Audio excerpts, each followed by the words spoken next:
I am the philosophical bachelor, and today I want to speak of bats and men. What does subjectivity mean for the study of consciousness? How does the mind relate to the body, given that the mind is mental while the body is physical? What is the connection between mental and physical properties?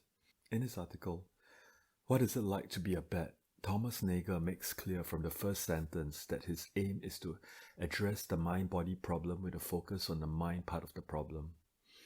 Consciousness is what makes the mind-body problem really intractable, he writes. The human body as a physical entity is arguably easier to understand than that of the mind. Biology is a well-established science with a firm grasp on the functioning of the body down to the cellular and molecular level, while our understanding of the mental phenomena of the mind is by contrast still in its adolescent phase, studied in a series of fledgling disciplines such as cognitive science, neurology, and psychology. The study of consciousness in philosophy has been focused on human consciousness, understandably so, since a primary interest of philosophy is the condition of man in relation to the world. Examining our own consciousness is one key approach which poses major difficulties since there are limits to how we can peer into our own minds as we are unable to step outside ourselves to view ourselves objectively. We address this by examining the consciousness of others, but this poses its own difficulties since we are able to do so only through our own perspective without the possibility of being able to get inside the other person. It is only possible by assuming that there is a sympathy due to the presumed similarities of our species. The scientific approach has been focused on empirically examining our physiognomy, cognition, and external behavior to infer what is going on in our minds, but Nagel believes that this physicalist approach is reductionistic and hence inadequate. To explain why, Nagel stretches the problem of other minds further, extending the concept of the other to species such as lower animals and hypothetical beings such as Martians. Through this method, he shows how developing an objective account of consciousness always misses out the crucial element of subjectivity. For instance, the range of activities and sensory apparatus of a bat makes it difficult and sometimes impossible for another species such as man to understand how bats perceive the world. Such a subjectivity arises from the subject's singular point of view, and to be able to enter into such a point of view, one has to become that subject. Given the impossibility of becoming a Martian or a bat, Nagel believes there are limits to our understanding of consciousness. Dennett writes a forceful rebuttal 21 years later, refuting Nagel's account and postulating that we can achieve a sufficient understanding of animal consciousness even with science's current behaviourist and reductionistic physicalist approaches. This paper assesses how effective the arguments of both philosophers are, whether in principle the study of consciousness is limited due to the subjective nature of consciousness, and whether the objective phenomenology suggested by Nagel may be their solution. While philosophers of mind should take heed of Dennett's position that they should keep up with the developments in the sciences regarding the study of cognition, neurology, psychology, and related disciplines to inform their philosophy, they may also want to heed Nagel's proposal of adopting phenomenology as the methodology of choice to investigate conscious experience, as has been successfully done by important thinkers such as Edmund Husserl and John Paul Sartre. Chapter 1. The Inadequacy of Science on Consciousness. Consciousness is a mental phenomenon, and to understand it, the sciences have been prone to adopting a reductionistic physicalist approach, given its successes in examining other natural phenomena with the same method of simplification and objectification. However, according to Nagel, this approach fails because we have no conception of what an explanation of the physical nature of a mental phenomena would be. A physicalist conception of living things is inadequate because we understand too little about the subjective nature of lived experience. To demonstrate the extent of this difficulty, Nagel examines the experience of a specific animal, a bat.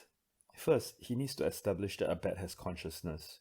To do so, he posits that many animals have conscious experience even as he concedes that it is uncertain that lower animals have it.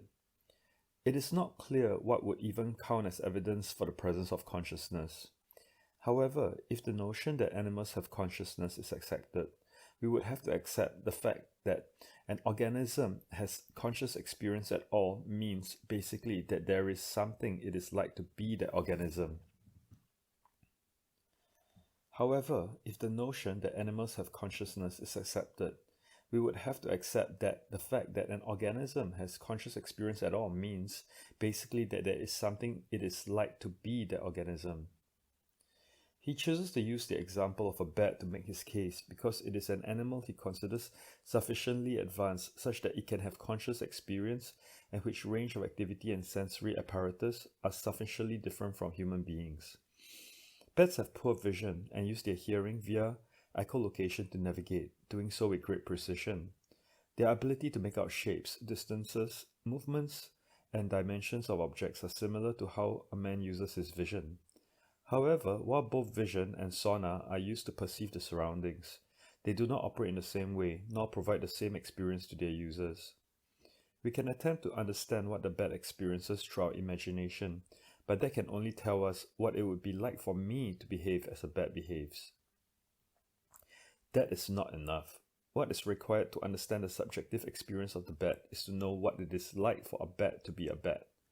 We are at the epistemic limits of possible knowledge since it is not possible to become a bat. While this example demonstrates our inability to understand how bats experience the world, the same reasoning can be extended to demonstrate our inability to understand other people. Nagel suggests how a person born deaf and blind would have a different perceptual apparatus to an able-bodied person and hence have a different subjective experience. But why stop there? No two persons have exactly the same upbringing and social circumstances, inhabit the exact same bodies, and share the same personality traits. Hence, all individuals can be said to have different subjective experiences. However, Nagel is not aiming at solipsism here. He allows that creatures that are sufficiently similar to one another may be able to adopt the point of view of their fellow creatures and hence understand the other's subjective experience. In the case of human beings, we describe our own experiences by speaking of it using words that are understood by creatures similar to us, that is, our fellow human beings. Such phenomenological facts may seem to be objective, but they are in Nagel's view subjective, since they are only accessible to creatures sufficiently similar to the experiencing object. An alien that has no eyes might understand colors as a wavelength or lightning as a blast of energy, but that is different from how human beings perceive colors as a quality and lightning, for example, as a metaphorical force of nature. When confronted with a phenomenology different from our own, such as those of bats or Martians, human language does not suffice to describe those experiences in their full richness of detail. There will be facts concerning bat or alien experience that will not be expressible in our language. Not only are these facts inexpressible, they may even be beyond comprehension because the structures of our understanding cannot handle these concepts. Chapter 2. A Quest for Objectivity. Why then is there such a quest for objectivity despite its inadequacy? It is because objectivity is considered a more accurate view of the real nature of things. Objectivity is achieved through moving away from the subjective, reducing our dependence on individual or species-specific point of views towards the object of investigation. The scientific method shifts us away from our subjective sense impressions towards a more generic description of the object's effects and properties. For example, to find out how warm an object is, we make determinations not dependent on our senses, measuring its temperature using a thermometer instead of relying on the sensation of hot or cold we perceive from touching the object. Nagel agrees that such an objective approach works for examining things outside ourselves, because we have the phenomenal point of view. Therefore, we can abandon it, our subjectivity, in favor of another, and still be thinking about the same things. This approach does not work, however, when we consider experiences. Experience is about the internal contents of how and what we feel and think when we interact with the world, and that is inevitably subjective. If our aim is to better understand our experience, then by being objective and putting aside the specificity of our point of view, we will fail to achieve the very goal intended.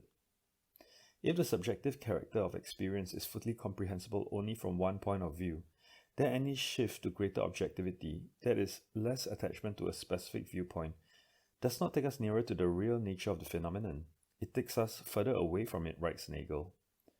Our subjective experience is, in Nagel's words, the essence of the internal world. What does this imply for the mind-body problem?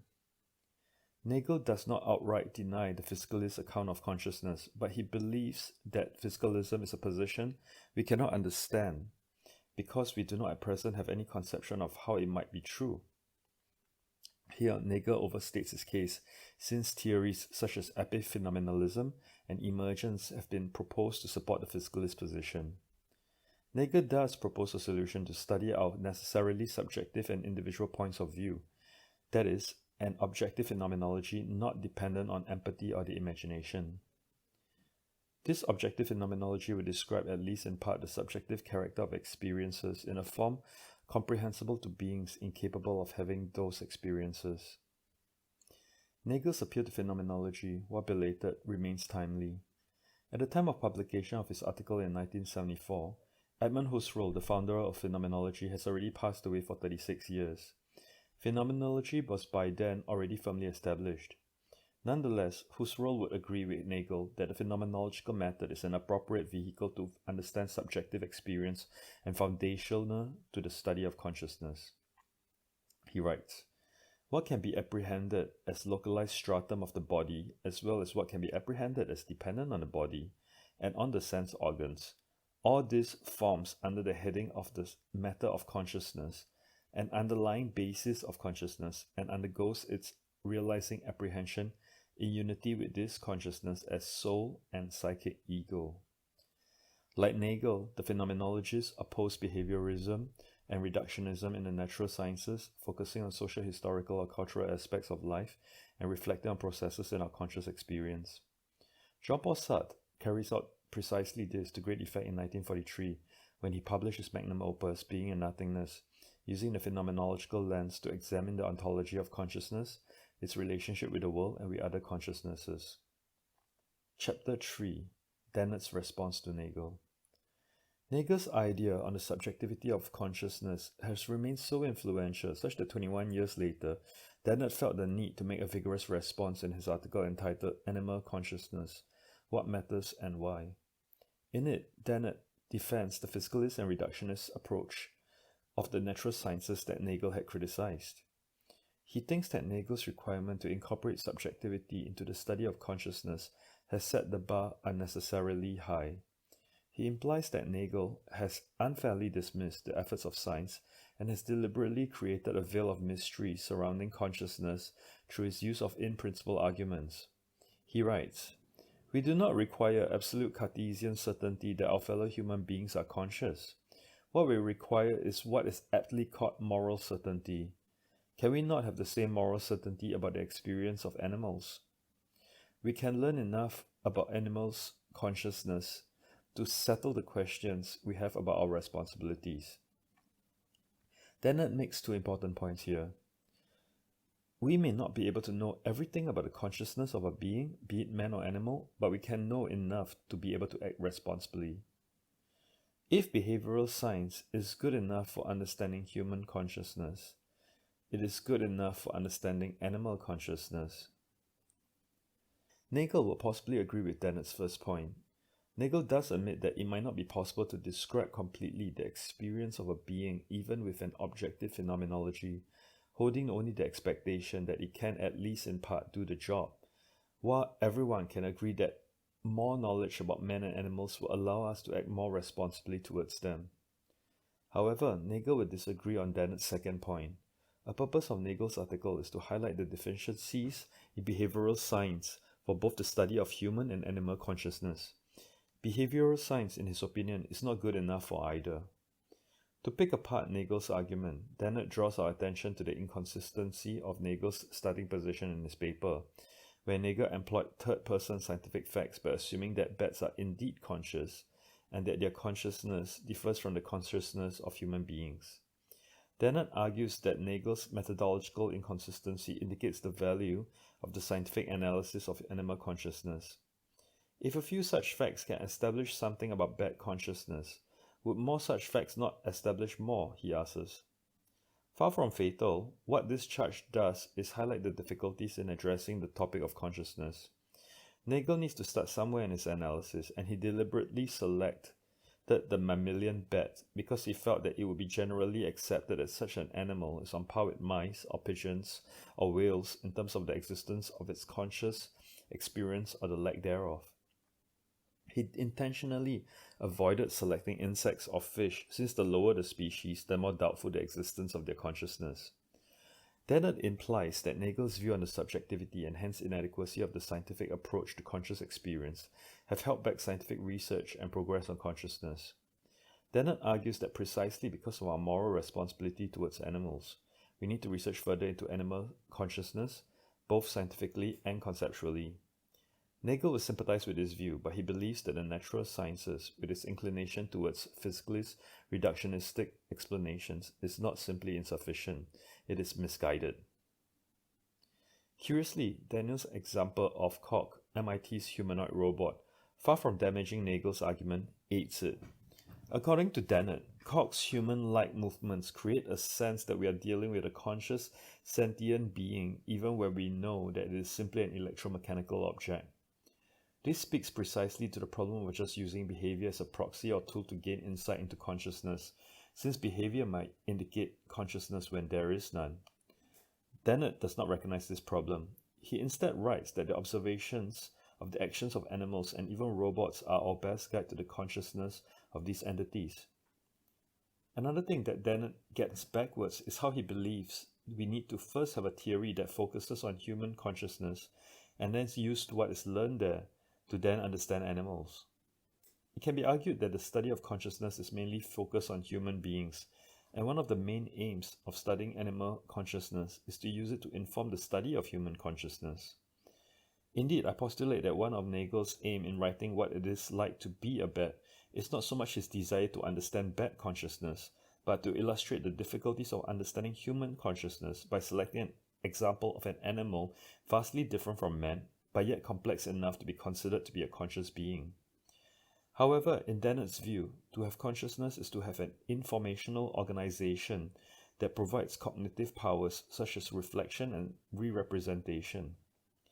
He claims that human beings exclusively have this organization, though he admits that other species may have somewhat similar organizations, even if we cannot imagine what that would look like.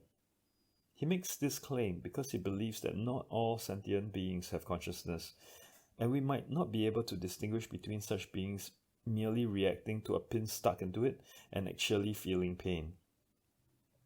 He even goes further to distinguish pain and suffering in the postscript to his article, suggesting that snakes lack the overarching long-term organization that leaves room for significant suffering. Here, he strawman Nagel's argument by suggesting that a bat might possess only a low-level consciousness or none at all, similar to that of a snake which might not have consciousness since they are incapable of suffering. However, Nagel uses a bat only as a case of an animal sufficiently complex, such that most thinkers will accept that it has consciousness. He could easily have chosen a bonobo, bear, or dolphin to make his arguments, since higher animals will more easily be considered as conscious beings, though these animals would present a less stark contrast with man, which is the opposite effect Nagel was going for. Dennett does have a valid point though when he criticizes Nagel for not examining the literature on the neuroscience of bats. He cites Kathleen Atkins, who published a finding some 19 years after Nagel's paper. In it, she shows that bats may not have a point of view and hence consciousness. Bats have the neural apparatus to carry out low-level processing, but Dennett suggests they may not have any system elevating merely unconscious neural processes to consciousness. He grants though that bats may be able to form judgments, and suggests that the location in the bat's anatomy where this process happens should also be where scientific investigative efforts should be directed. I agree with him here that philosophers of mind need necessarily understand the developments in cognitive science, neurology, psychology, and related disciplines to better formulate and explicate their theories. Dennett returns once again to the strategy of, if a method of investigation is good enough for human beings, it is good enough for studying animals. In his example of how carrion smells to a vulture, he states that if we are patient and inquisitive enough in our investigations, we will be able to learn the reactive dispositions and memory effects of the vulture, and hence learn how carrion smells to it, in the same way that such modes of investigation tells us how something smells to a man. This assertion is indeed odd, since it is precisely in Nagel's point that smell would belong to the realm of subjective experiences. Should these subjective experiences be reduced to an objective account in the way Dennett suggests, it will lose the essence of what it is trying to describe, since such a description is only possible if it contains the singular point of view of a man, or at most a species. In the philosophical conversation Dennett is having with Nagel, they are unfortunately speaking past each other. Dennett seems to lump Nagel together with what he calls the lunatic fringes of the animal rights movement, which is unfair since Nagel's article is not about bat or animal welfare. Nagel's example of a bat is merely a vehicle to highlight the inadequacy of the scientific approach to the study of the consciousness of bats, and by extension, the consciousness of other animals, Martians, and human beings. He objects to the reductionistic physicalist approach typical of science, while Daniel defends the approach, insisting that it remains the best way. Dennett advocates that scientists persist with behaviourist studies, interpreting them using the theory of evolution to achieve moral certainty concerning animal consciousness. In addition, he speculates that consciousness might turn out, based on this scientific approach, not to be a property at all. Dennett does have a valid point when he implies that philosophical approaches to the study of consciousness should be informed by the latest developments in science concerning cognition, psychology, and neurology. Nagel does not deny that. What he does say is that such a scientific approach is not the last word on the matter concerning consciousness. The fact that science is unable to incorporate the subjective nature of consciousness means that alternative approaches are required. That is why he proposed the phenomenological approach. Such an approach has indeed been adopted to great effect by the likes of Husserl and Sartre, and continue to find new and fertile ground to rake over when applied to the study of consciousness. As such, in the conversation between Dennett and Nagel, Nagel's position is more reasonable, and hence he deserves the last word on the matter. It seems likely that mental-physical relations will eventually be expressed in a theory whose fundamental terms cannot be placed clearly in either category, he writes. Thank you.